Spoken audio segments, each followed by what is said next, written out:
Elevate your aspirations, guaranteed placements, and highest salary packages. Admissions open at St. Mother Teresa Engineering College, the best institution in Thoothukudi district.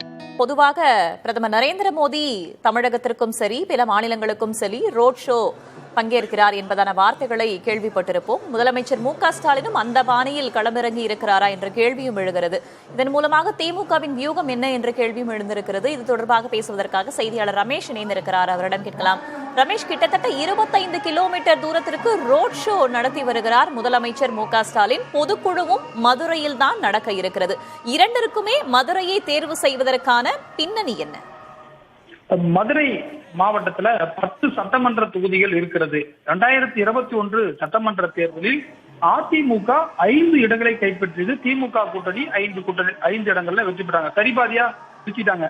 Madurai மாவட்டத்துல 3 டால் leaders இருக்காங்க ஏடிஎம்கேல. ஒன்னு RB Vijayakumar, Sellur Raju, Rajan Chellappa. 3 பேருமே நல்ல செல்வாக்காக இருக்கிறார்கள். குறிப்பாக இந்த 3 பேருமே அதிக வாக்கு வித்தியாசத்தில் வெற்றி பெற்றிருக்கிறார்கள். அதே போல திமுகவை பொறுத்தவரை பிடிஆர் மதுரை மத்திய தொகுதியிலையும் மதுரை கிழக்குல மூர்த்தியும் பெரும்பான்மையான வாக்கு வித்தியாசத்துல பெற்றாலும் சோழவந்தான், மதுரை வடக்கு, அதே போல மதுரை தெற்குல பூமிநாதன் மதிமுக, ஆனால் திமுகவின் சின்னத்தில் தான் போட்டியிட்டார். 6500 வாக்கு வித்தியாசம் தான் வெற்றி பெற்றார். எனவே மிகப்பெரிய ஒரு டஃப் ஃபைட் ஏடிஎம்கே அங்க கொடுக்குறாங்க. அது மட்டும் இல்லாம தற்போது அங்க பிஜேபியும் அலையன்ஸ்ல சேர்ந்திருக்கிறதுனால 2024 நாடாளுமன்ற தேர்தல் படி பார்த்தாலும் பாஜக மட்டுமே மதுரை கிழக்கு தொகுதியில 43,000 வாக்குகளும், ஏடிஎம்கே 39,000 வாக்குகளும், மதுரை மத்திய தொகுதியில பிஜேபி 28,000 வாக்குகளும், ஏடிஎம்கே 24,000 வாக்குகளும், உசிலம்பட்டியில பிஜேபி 40,000 வாக்குகளும், ஏடிஎம்கே 24,000 வாக்குகளும் தனித்தனியா நின்றாங்க. எனவே அவர்களுக்கு என்று ஒரு வாக்கு வங்கி பெருகி வருகிறது. எனவே மதுரையில வரக்கூடிய சட்டமன்ற தேர்தலில் கடந்த முறையை போன்று 5 இடங்களை விட்டுவிடக் கூடாது. இன்னும் சொல்ல போனால் அவர்கள் இருக்கக்கூடிய அக்ரஸிவ் பார்க்கும்போது 5 இடங்களை காட்டிலும் வெற்றி பெற்றுவார்களோ என்ற ஒரு ஐயமும் திமுகவுக்கு இருக்கிறது. எனவே இந்த ஐயத்தை போக்குவதற்காகவும், அங்கே கட்சியை பலப்படுத்துவதற்காகவும், அங்கே இருக்கக்கூடிய கோஷ்டி பூசலை சரி செய்வதற்காகவும், அங்கே இருக்கக்கூடிய அமைச்சர் பிடிஆருக்கும் அமைச்சர் மூர்த்திக்கும் அங்க 7ஆம் பொருத்தமாக இருக்கிறது. அண்மையில் பிடிஆர் உடைய ஆதரவாளரான மேயருடைய கணவர் அங்கிருந்து கட்சியிலிருந்து இடைநீக்கம் செய்யப்பட்டிருக்கிறார். எனவே தென் மண்டலங்கள்ல கட்சியை பலப்படுத்துவதற்காக ஏற்கனவே பொறுப்பாளர்களாக மதுரை மாவட்டத்திற்கு பொறுப்பாளராக தங்கம் தென்னரசு இருக்கிறார். அதே போல பாத்தீங்கன்னா கனிமொழி, அதே போல 3ஆவதாக மாவட்ட பொறுப்பாளராக இருக்கிறார்கள். 3 பொறுப்பாளர்கள் அங்க போடப்பட்டிருக்கிறார்கள். தங்கம் தென்னரசு, கனிமொழி ஆகிய 2 பேருக்கு தான் பெரும்பான்மையான தொகுதிகள் வருகிறது. எனவே இதையெல்லாம் கருத்தில் கொண்டுதான் தற்போது மதுரையை குறிவைத்து இந்த பொதுக்குழு நடக்கிறது. அங்க கட்சி பணியை அங்க கோஷ்டி பூசலை ஒழித்து அங்க கட்சியை வின் பண்ண வேண்டும் என்பதற்காக தான் செல்கிறார்கள். இந்த அடிப்படையில் தான் கடந்த முறையை காட்டிலும் மதுரை மாவட்டத்தில் அதிக இடங்களை வெல்ல வேண்டும், வாக்குகளை அங்க சிதறி கிடக்கக்கூடிய வாக்குகளை ஒன்று சேர்க்க வேண்டும். தற்போது மதிமுகவும் தற்போது ராஜ்யசபா சீட் கொடுக்காததால் ஒரு அதிருப்தியில் இருக்கிறார்கள். எனவே அந்த ஏற்கனவே பாத்தீங்கன்னா மதுரை தெற்கு தொகுதியில பூமிநாதன் மதிமுகவுடைய கேண்டிடேட்டா இருக்காரு. எனவே இதையெல்லாம் சரி செய்யக்கூடிய வகையில் 3 பெரும் தலைவர்கள் அங்க இருக்கிறார்கள். செல்லூர் ராஜு, ஆர்பி விஜயகுமார், ராஜன் செல்லப்பா. இவர்களெல்லாம் சரி செய்ய வேண்டிய ஒரு பணி இருக்கிறது. இதற்காகத்தான் திமுக இந்த தேர்தலில் அங்கே போட்டியிருப்பதாக சொல்லப்படுகிறது. மதுரை மத்திய தொகுதியில தான் அதிகபட்சமா 35,000 வாக்கு வித்தியாசத்துல பிடிஆர் பழனிவேல் தியாகராஜன் வெற்றி பெற்றார். ஆனால் தற்போது 2021 இருந்தது போன்று பிடிஆருக்கு கட்சியிலும் சரி களத்திலும் சரி மின்னளவுக்கு ஒரு சாதகமான சூழ்நிலை இல்லை என்று சொல்லப்படுகிறது. ஏன்னா நிதியமைச்சரிலிருந்து அவருக்கு ஐடி மினிஸ்டரா கொடுத்தாங்க. அதுல இருந்து அவர் ஏற்கனவே ஒரு மீட்டிங்ல சொன்னாரு, எனக்கு கட்சியில் எந்த பொறுப்புமே இல்லாம இருக்கு அப்படின்னு சொன்னாரு. எனவே இதையெல்லாம் சரி செய்யக்கூடிய வகையில் தான் மதுரையில் குறிப்பாக இந்த அரேஞ்ச்மெண்ட் பண்ணியிருக்காங்க. ஏற்கனவே 2021 சட்டமன்ற தேர்தலின் போது ஆர்பி விஜயகுமார் சொன்னார், வன்னியர்களுக்கு 10.5% இடஒதுக்கீடு என்பது தற்காலிகமாக தான் என்று சொன்னார். அந்த அளவுக்கு அதிமுகவுக்கு ஒரு டஃப் ஃபைட் கொடுத்தார்கள். அதையெல்லாம் தாண்டி அவர் வெற்றி பெற்றார்.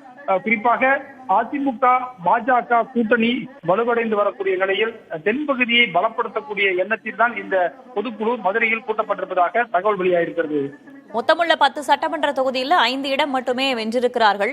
ஏற்கனவே முதலமைச்சர் மு.க.ஸ்டாலின் சூளுரைத்திருந்தார். நிச்சயமாக அனைத்து தொகுதிகளிலும் வெற்றி பெறுவோம், 200க்கும் மேற்பட்ட தொகுதி என்றார், 234 தொகுதிகளிலும் வெற்றி பெறுவோம் என்றார். அதனைத் தொடர்ந்து தெற்கிலிருந்து தன்னுடைய வியூகத்தை தொடங்கியிருக்கிறார் என்று பார்க்கலாம். இப்போது தெற்கை பொறுத்தவரையில் திமுக எதனை தன்னுடைய பலவீனமாக பார்க்கிறது, எதனை மாற்ற முயற்சிக்கிறது ரமேஷ்? நிச்சயமாக நீங்க பார்க்கும்போது பிஜேபி ஏடிஎம்கே அலையன்ஸை பொறுத்தவரையிலும் கன்னியாகுமரியில 2021 2 சட்டமன்ற தொகுதிகளை கைப்பற்றினார்கள். ஒன்று தற்போது தளவாய் சுந்தரம், அவரும் எம்எல்ஏவாக இருக்கிறார். அதே போல பிஜேபியை சேர்ந்த காந்தி எம்எல்ஏ 2 பேரும் கன்னியாகுமரி நாகர்கோவிலை கைப்பற்றினார்கள். இதையெல்லாம் தெற்கு பகுதியிலே அவர்களுடைய வளர்ச்சியை காட்டுகிறது. நாடாளுமன்ற தேர்தலிலும் அதிமுக வாங்கிய வாக்குகளும் பாஜக வாங்கிய வாக்குகளையும் கூட்டி பார்த்தால் சில இடங்களில் திமுகவை வாட்டிலும் அவர்கள் முன்னிலையில் இருக்கிறார்கள். ஏன்னா தனித்தனியா நின்றுருக்காங்க. இப்ப சேர்ந்து பார்க்கும்போது அரித்மெட்டிக்கா அவங்க முன்னாடி இருக்காங்க. எனவே இந்த கால்குலேஷன்லாம் அவங்க உடைக்க வேண்டிய சூழ்நிலை இருக்கிறது.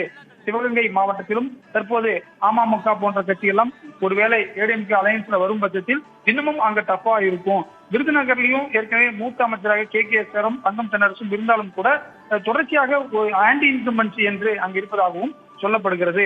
இதையெல்லாம் கருத்தில் கொண்டுதான். ஏன்னா மதுரையை அடுத்ததே உடனே விருதுநகர் ஸ்டார்ட் ஆயிருது. ஏன்னா இது தெற்குன்னு சொன்னாலே அருகருகையில சிவகங்கை வந்து விடுகிறது, நெல்லை வந்து விடுகிறது, தென்காசி வந்து விடுகிறது, தூத்துக்குடி வந்து விடுகிறது. எனவே இதையெல்லாம் கருத்தில் கொண்டு தெற்கு பகுதியில் இன்னும் கட்சியை பலப்படுத்த வேண்டும் என்பதற்காக, ஏன்னா நெல்லையை சேர்ந்தவர் நயினார் நாகேந்திரன் தான் தற்போது மாநில தலைவராக இருக்கிறார். இன்னமும் கூடுதல் பலம் அதிமுக அணிக்கு சென்று விட்டது. நயினார் நாகேந்திரன் ஏற்கனவே களப்பணியாற்றக்கூடியவர், அதிமுகவில் இருந்தவர், நெல்லையில் தற்போது எம்எல்ஏவாக இருக்கிறார். எனவே அவரும் எடப்பாடியும் சேரும் பொழுது இன்னமும் கூடுதல் பலம் வரும். இதையெல்லாம் சரி செய்ய வேண்டிய ஒரு சூழல் இருக்கிறது. நயினார் நாகேந்திரன் தலைவரானது பிறகுதான் இன்னமும் தெற்கு பகுதிக்கு திமுக முக்கியத்துவம் கொடுத்திருக்கு. ஏன்னால் நயினாரை பத்தி டிஎம்கேவுக்கு நல்லா தெரியும். அவர் நல்ல ஃபீல்டு ஒர்க்கரு.